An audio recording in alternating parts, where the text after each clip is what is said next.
All right, we're back on the record. First, with respect to motions for directed verdict, Ms. Mudd. Yes, Your Honor. At this point, we would make a motion for a directed verdict. I think that we have had some testimony here. We've also seen some pictures.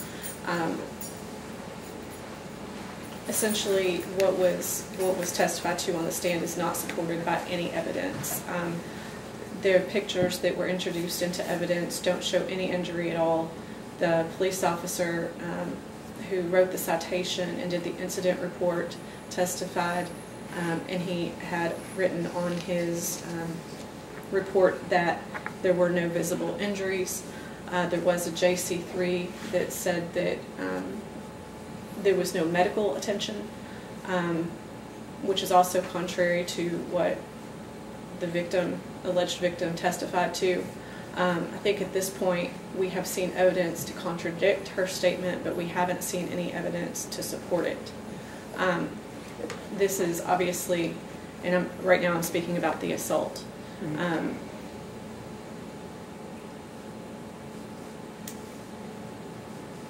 I don't think that, based on her statement and the evidence that's been introduced that contradicts that so far, I believe there's insufficient evidence to go forward with this case, and we would ask a directed verdict be rendered for the defendant in the case of the assault. In regards to the EPO violation, the deputy who served Mr. Clack testified that he does not have any recollection of what specifically was told to Mr. Clack. He sees many people. He serves lots of warrants and subpoenas, and sometimes 11 a day, and this was 2 years ago, so he has no recollection whatsoever of whether Mr. Clack was awake when he came in the room. We don't know if Mr. Clack, how coherent he was, if at all, when he was served.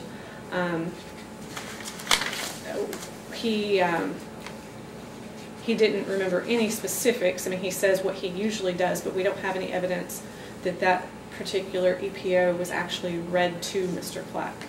I think that intentionally is the key when we're looking at whether or not someone violated an EPO, and I don't think that they've met their burden regarding the intentional element. I know Detective Middleton also testified, or Officer Middleton also testified. However, he did not have a copy of the EPO. He testified that he did tell Mr. Clack repeatedly to read his paperwork. He did say a number of times he didn't know exactly what was in the paperwork, but that he told Mr. Clack to read it. So we would ask at this point that a directed verdict be that there's insufficient evidence as to the violation of the EPO. We would also reiterate the pretrial motion that we made regarding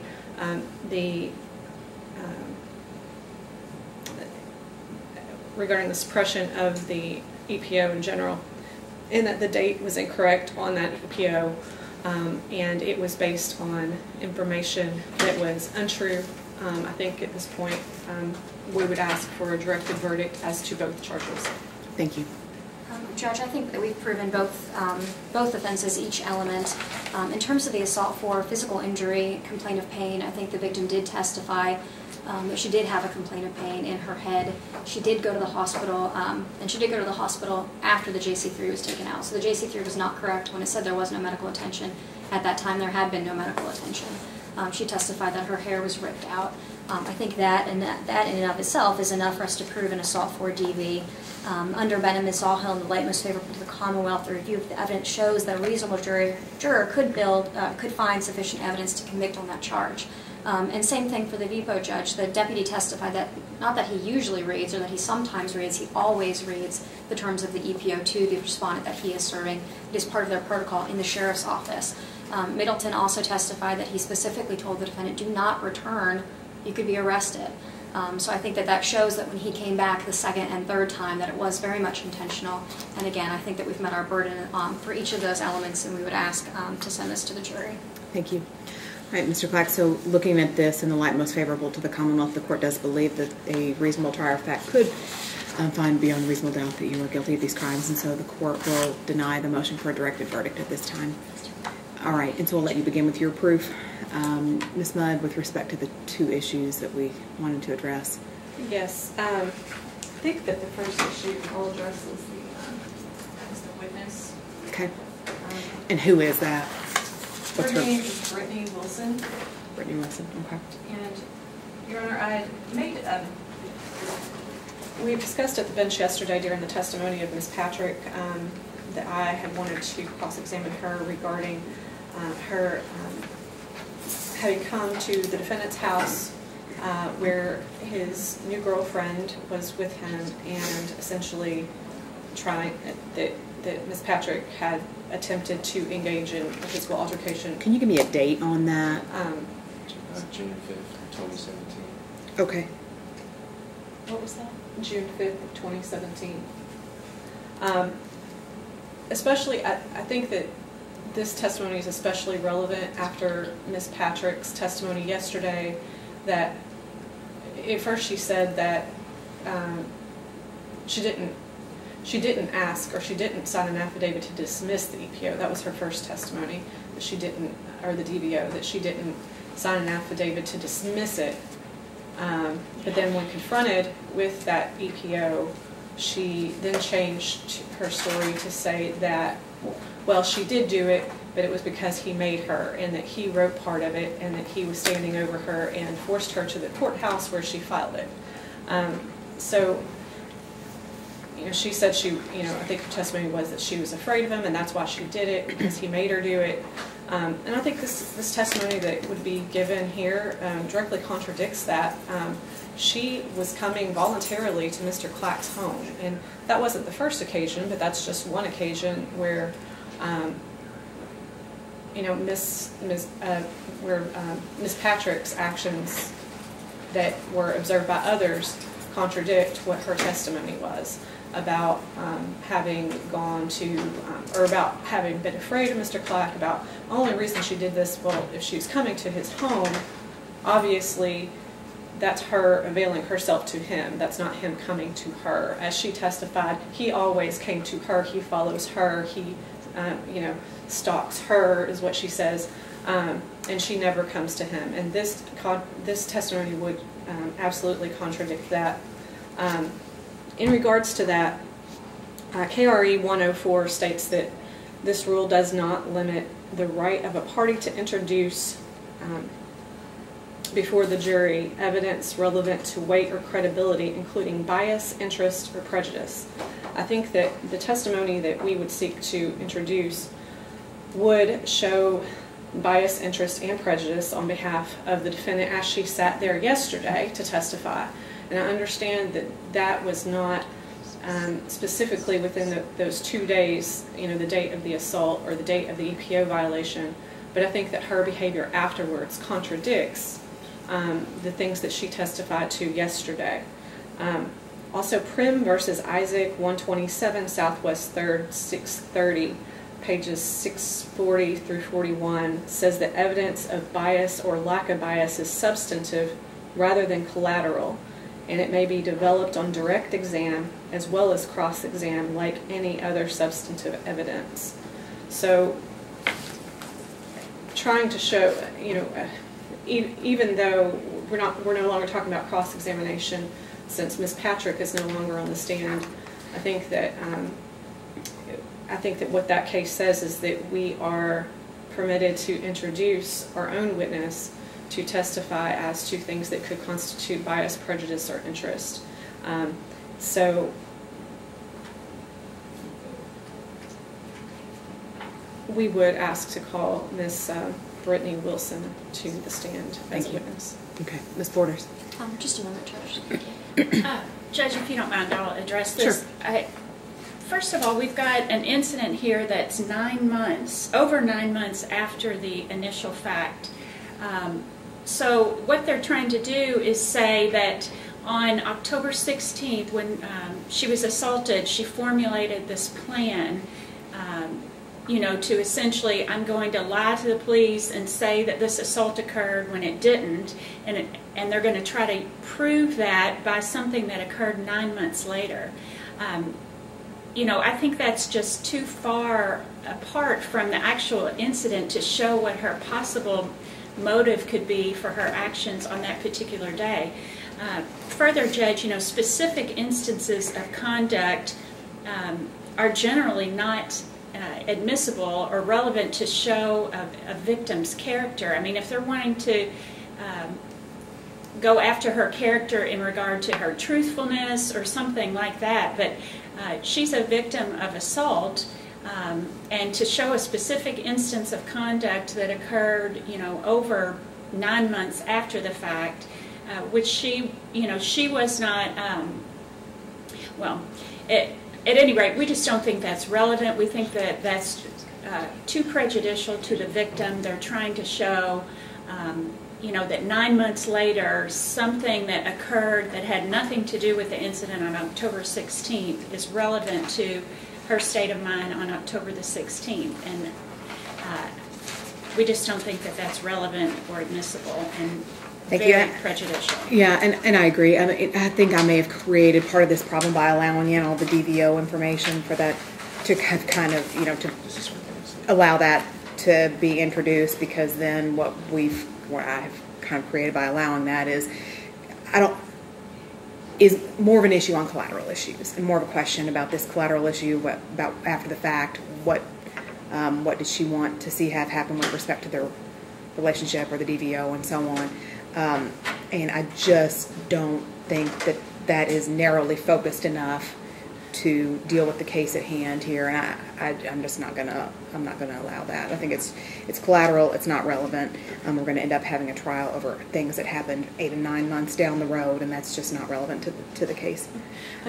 Just a couple more things, if I could, and just for the record, and I would say, you know, yesterday she started bringing up these issues even on direct examination. And part of the reason why I felt like I needed to do something with that affidavit was because even though I didn't ask for a limiting instruction because I did think it would bring more attention to it, she had already opened up that door even on direct, even after being advised by the county to not do that. And she did that initially, you know, in response to some questions of mine that were not at all anywhere near, especially there at the end, the topic. She was still spouting off things from things that happened later and things that happened before, and I think that, you know, this evidence, Ms. Wilson would not just say about this one particular instance, but she would also say that Ms. Patrick was coming to Mr. Clack's home on multiple occasions of her own volition. That she was coming there, and that would contradict some of the things that she said that constituted the basis for my mistrial to begin with. So, you know, we would also rest on those grounds. Okay, thank you. All right, what was the other issue? Okay, so the other issue is in response to some things that were testified to by Ms. Patrick yesterday. Mr. Clack found some text messages that he would like to introduce. The Commonwealth hasn't seen these yet. What our purpose in introducing these would be to show. Who are they between? They are between Mr. Clack and Ms. Patrick. Okay. And he could timeline-wise. This is dated May 31st, 2017. Okay. So I think that is. Why don't you show them to her first, and before we talk about it. That is around the time that.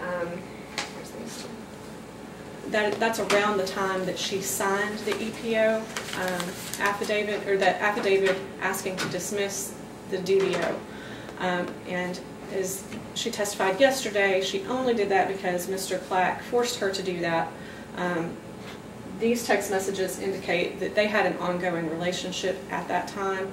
Now, the DVO had actually been amended by this time. It was no longer no unlawful contact. That, you know, at some point this no contact chart changed to maybe not even no unlawful, but something to like permit them to have some discussions via text message and things like that.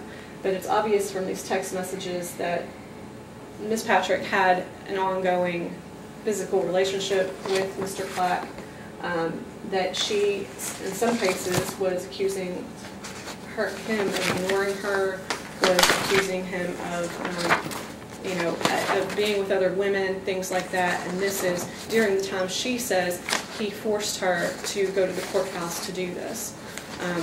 So, now that she has said that, I think that he should be able to contradict that with his own evidence, because she opened that door.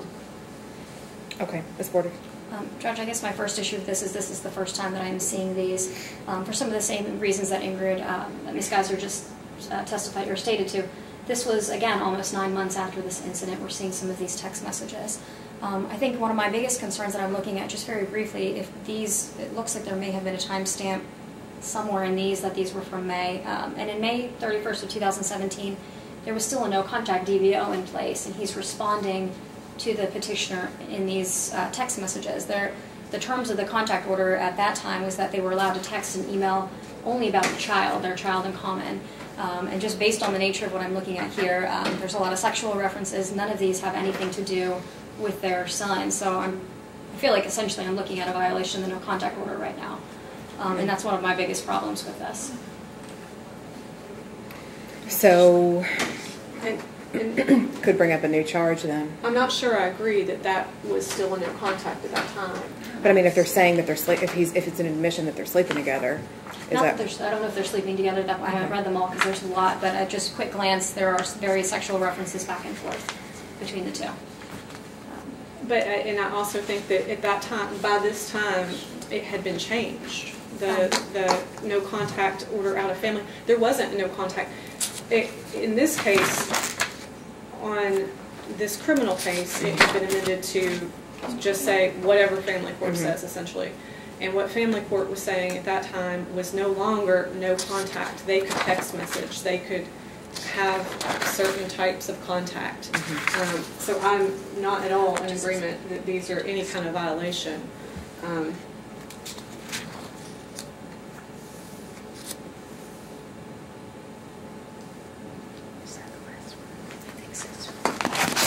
sorry, Judge, if you just give me a minute, I just want to make sure that I'm speaking correctly.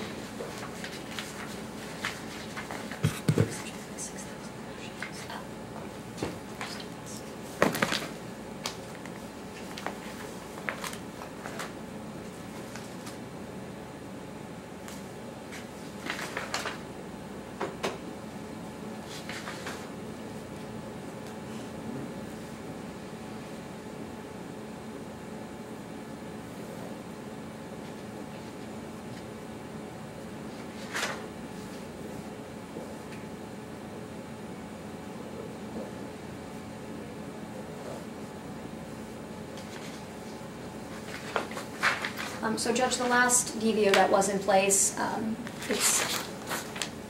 it's not the best written DVO that I have seen. It is no contact on the first page, that he's not supposed to have any contact or communication with her.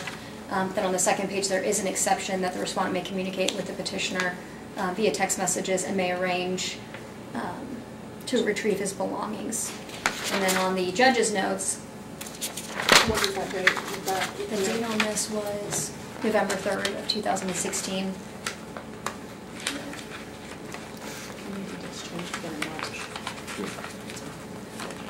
So it sounds like text messages May have been permitted.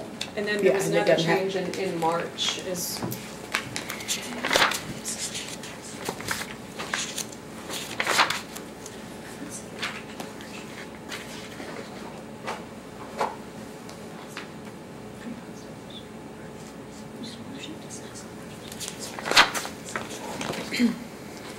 In March, a motion to dismiss was denied, and she was ordered to complete choices.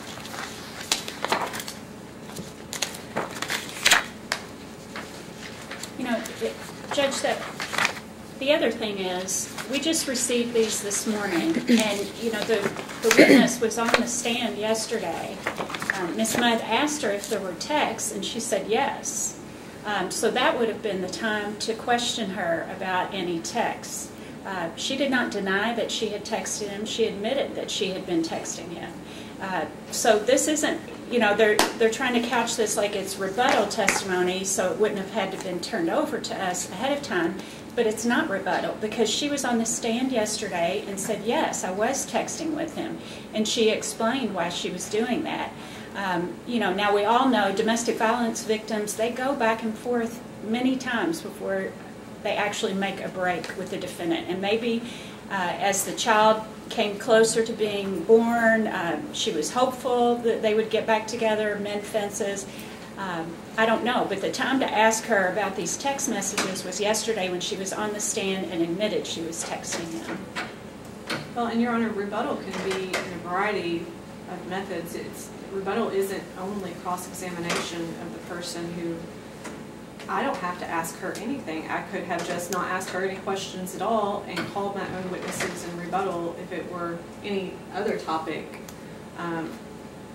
As far as, I mean, I think that the reason this isn't even in question at all is maybe, you know, the timing, and but I don't know that, I just don't think it's accurate that people can't call a witness in rebuttal, or that Mr. Clack himself as a witness can't rebut. I mean, obviously he's going to get up there and rebut a lot of what she says. They're not in agreement at all as to what happened. Right, and I understand, you know, turning it over today, and what you're saying about that. I guess I kind of feel in a quandary right now because I did admit the DDO information, and the way she responded, it does look like that some information should be permitted to come in about maybe to refute that. However, let me take a look at those, because I just don't know that that all of that needs to come in. But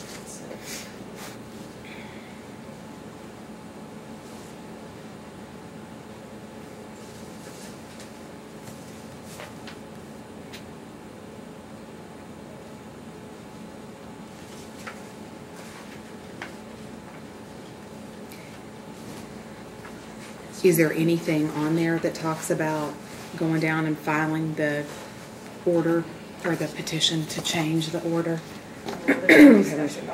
Excuse me.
I think clearly there are some of them that just aren't relevant to this at all.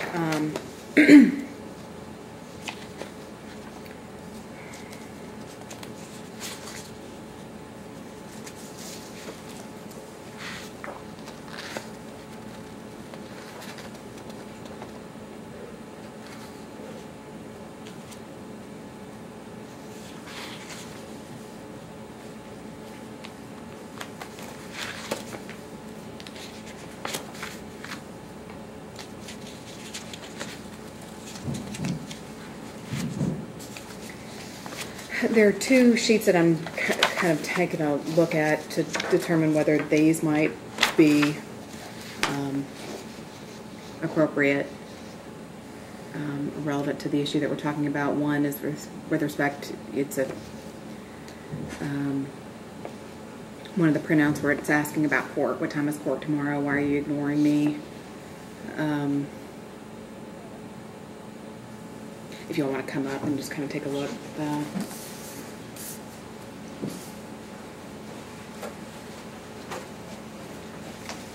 And I don't know what this is, but do not ask about that. Okay. I have a bad feeling.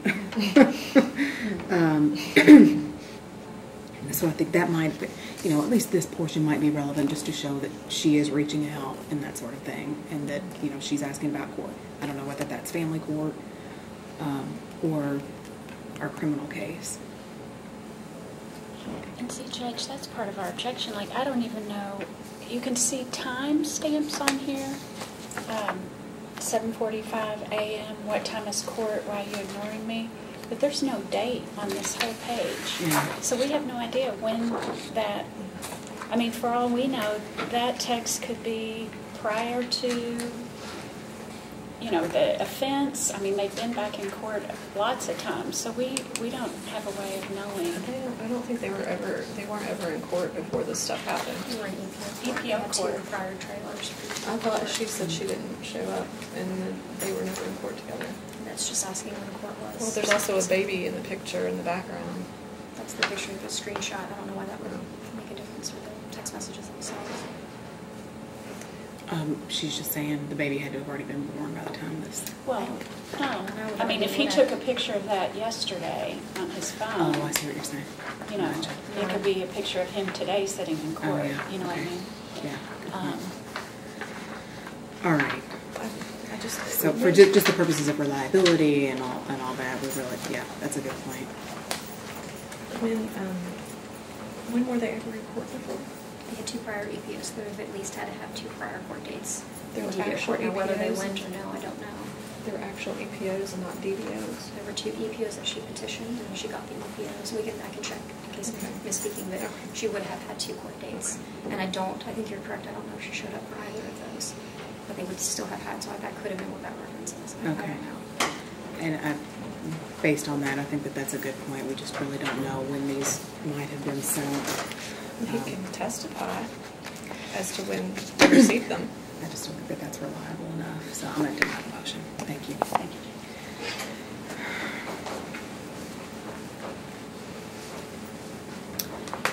All right. I'm going to go ahead and, are we ready then? Go ahead and bring the jury in, please. She's not the one that is doing it.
Thank you. You may be seated.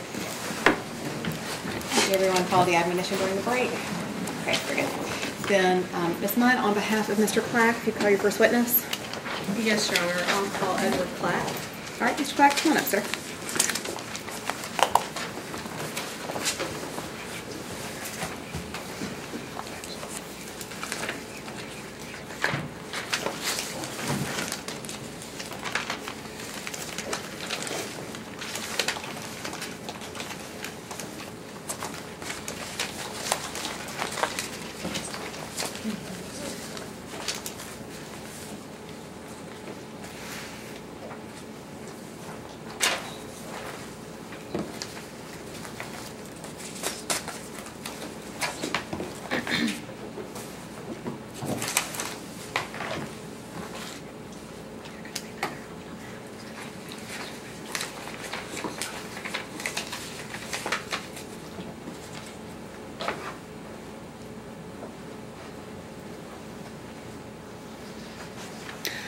If you want to ask a question, y'all can come on up.